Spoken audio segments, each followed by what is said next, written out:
शिव कहते हैं, हे देवी, ये अनुभव 2 श्वासों के बीच घटित हो सकता है।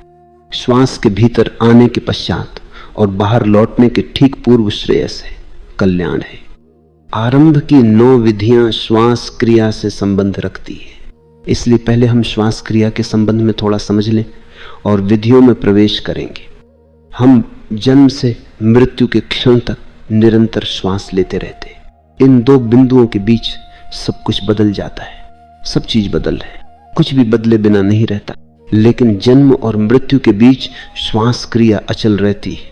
बच्चा जवान होगा, जवान बूढ़ा होगा, वह बीमार होगा, उसका शरीर रुग्ण और क्रूप भी होगा, सब कुछ बदल जाएगा।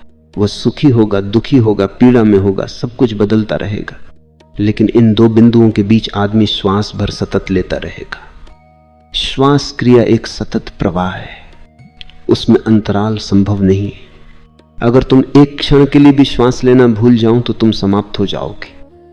यही कारण है कि श्वास लेने का जिम्मा तुम्हारा नहीं है, नहीं तो मुश्किल हो जाएगी। कोई भूल जाए श्वास लेना तो फिर कुछ भी नहीं किया जा सकता।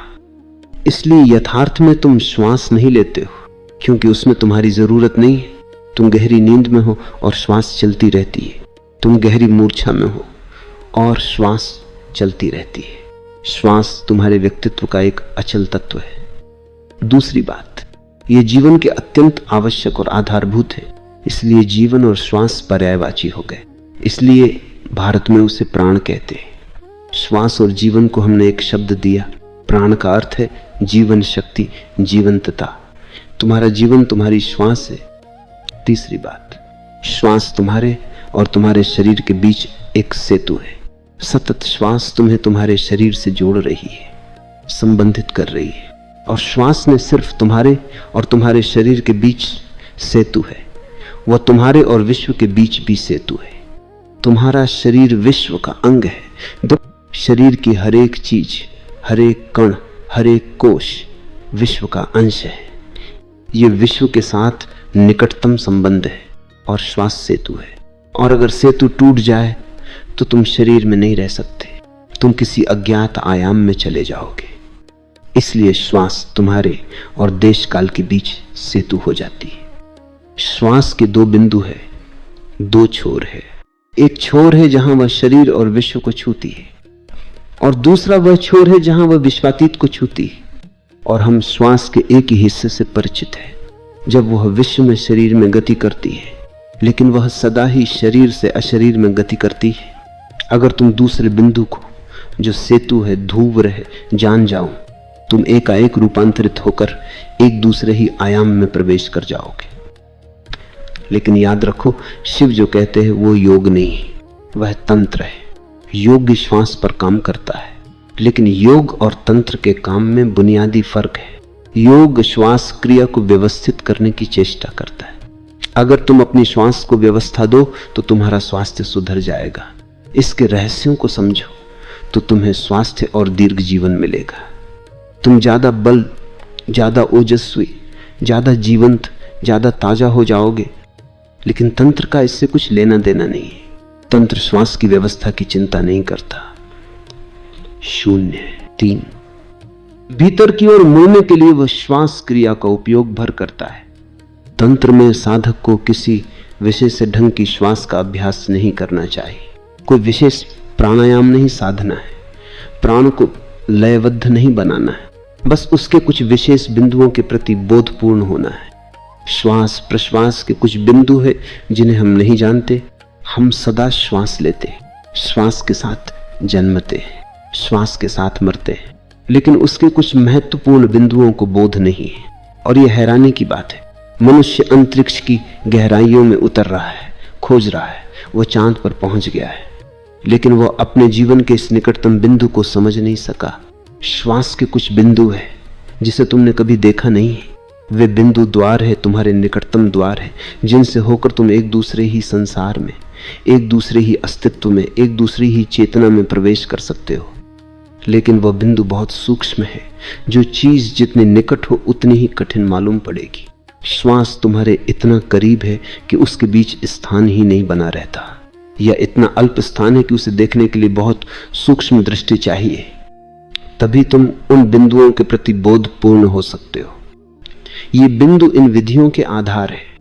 शिव उत्तर में कहते, हे देवी, ये अनुभव 2 श्वासों के बीच घटित हो सकता है। श्वास के भीतर आने के पश्चात और बाहर लौटने के ठीक पूर्व श्रेयस है, कल्याण है। यह अनुभव 2 श्वासों के बीच घटित हो सकता है।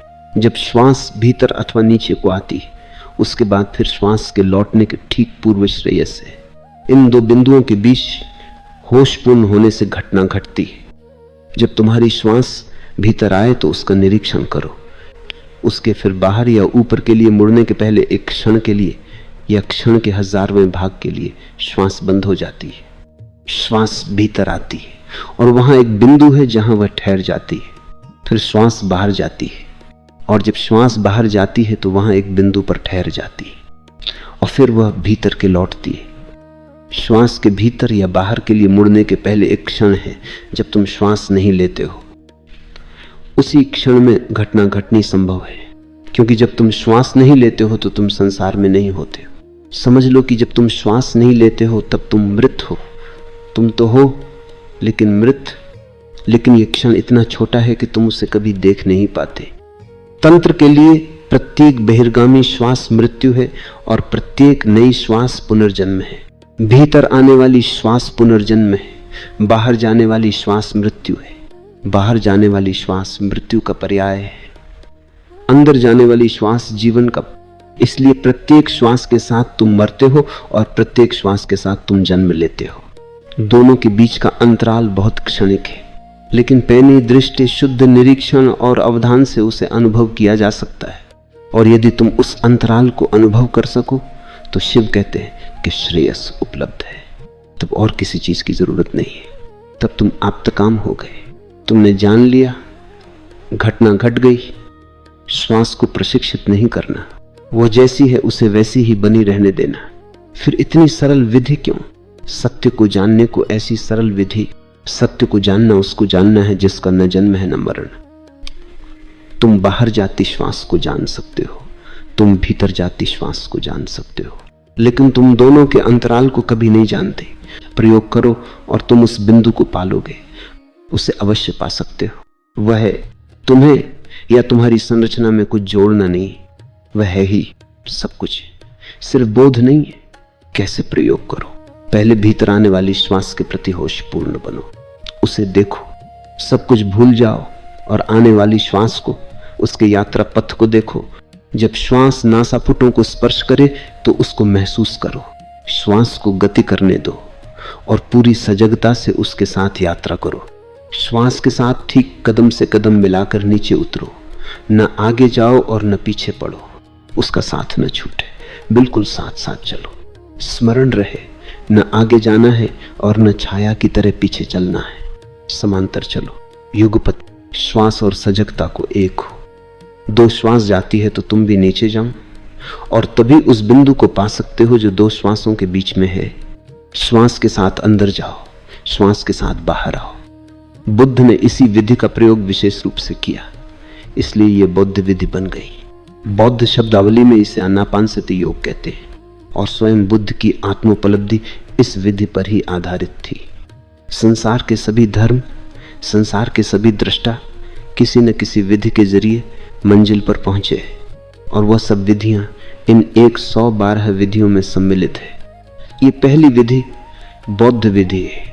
दुनिया इसे बौद्ध विधि के रूप में जानती है क्योंकि बुद्ध इसके द्वारा ही निर्वाण को उपलब्ध हुए थे। बुद्ध ने कहा है, अपनी श्वास प्रश्वास के प्रति सजग रहो।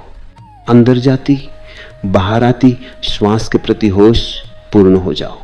बुद्ध अंतराल की चर्चा नहीं करते क्योंकि उसकी जरूरत ही नहीं है। 0 3 बुद्ध ने सोचा और समझा कि अगर तुम अंतराल की 2 श्वासों के बीच के विराम की फिक्र करने लगे तो उससे तुम्हारी सजगता खंडित होगी। इसलिए उन्होंने सिर्फ ये कहा कि होश रखो। जब श्वास भीतर आए तो तुम भी उसके साथ भीतर जाओ और जब श्वास बाहर आए तो तुम उसके साथ बाहर आओ। विधि के दूसरे हिस्से के संबंध में बुद्ध कुछ नहीं कहते। इसका कारण यह है कि बुद्ध बहुत साधारण लोगों से, सीधे साधे लोगों से बोल रहे थे। वे उनसे अंतराल की बात करते तो उससे लोगों में अंतराल को पाने की एक अलग कामना निर्मित हो जाती, और यह अंतराल को पाने की कामना बोध में बाधा बन जाती है। क्योंकि अगर तुम अंतराल को पाना चाहते हो तो तुम आगे बढ़ जाओगे, श्वास भीतर आती रहेगी और तुम उसके आगे निकल जाओगे, क्योंकि तुम्हारी दृष्टि अंतराल पर है जो भविष्य में है। बुद्ध कभी इसकी चर्चा नहीं करते, इसीलिए बुद्ध की विधि आधी है, लेकिन दूसरा हिस्सा अपने आप ही चला आता है। अगर तुम श्वास के प्रति सजगता का, बोध का अभ्यास करते गए तो एक दिन जाने अनजाने ही तुम अंतराल को पा जाओगे। क्योंकि जैसे जैसे तुम्हारा बोध तीव्र, गहरा और सघन होगा, जैसे जैसे तुम्हारा बोध स्पष्ट आकार लेगा, जब सारा संसार भूल जाएगा, बस श्वास का आना जाना ही एकमात्र बोध रह जाएगा, तब अचानक तुम उस अंतराल को अनुभव करोगे जिसमें श्वास नहीं है। अगर तुम सूक्ष्मता से श्वास प्रश्वास के साथ यात्रा कर रहे हो तो उस स्थिति के प्रति अबोध कैसे रह सकते हो जहां श्वास नहीं है? वह क्षण आ ही जाएगा जब तुम महसूस करोगे कि अब श्वास न जाती है न आती है, श्वास क्रिया बिल्कुल ठहर गई है और उसी ठहराव में श्रेयस का वास है। ये एक विधि लाखों करोड़ों लोगों के लिए पर्याप्त है। सदियों तक समूचा एशिया इस एक विधि के साथ जिया और उसका प्रयोग करता रहा। तिब्बत, चीन, जापान, बर्मा, नेपाल और श्रीलंका, भारत को छोड़कर समस्त एशिया सदियों तक इस एक विधि का उपयोग करता रहा, और इस एक विधि के द्वारा हजारों हजारों व्यक्ति ज्ञान को उपलब्ध हुए। और ये पहली ही विधि है। दुर्भाग्य की बात कि चूंकि ये विधि बुद्ध के नाम से संबंधित हो गई, इसलिए हिंदू इस विधि से बचने की चेष्टा में लगे रहे। क्योंकि ये बौद्ध विधि के रूप में बहुत प्रसिद्ध हुई, हिंदू इसे बिल्कुल भूल गए। इतना ही नहीं, उन्होंने और एक कारण से इसकी अवहेलना की, क्योंकि शिव ने सबसे पहले इस विधि का उल्लेख किया। अनेक बौद्धों ने इस विज्ञान भैरव तंत्र के बौद्ध ग्रंथ होने का भी दावा किया। वे इसे हिंदू ग्रंथ नहीं मानते, लेकिन यह हिंदू है और न बौद्ध, और विधि मात्र विधि है। बुद्ध ने इसका उपयोग किया क्योंकि यह उपयोग के लिए मौजूद ही थी, और इस विधि के चलते बुद्ध हुए। विधि तो बुद्ध से भी पहले थी, वो मौजूद ही थी। इसको प्रयोग में लाओ। यह सरलतम विधियों में से है। अन्य विधियों की तुलना में मैं ये नहीं कहता कि ये विधि तुम्हारे लिए सरल है, अन्य विधियां अधिक कठिन होंगी। यही कारण है कि पहली विधि की तरह इसका उल्लेख हुआ है।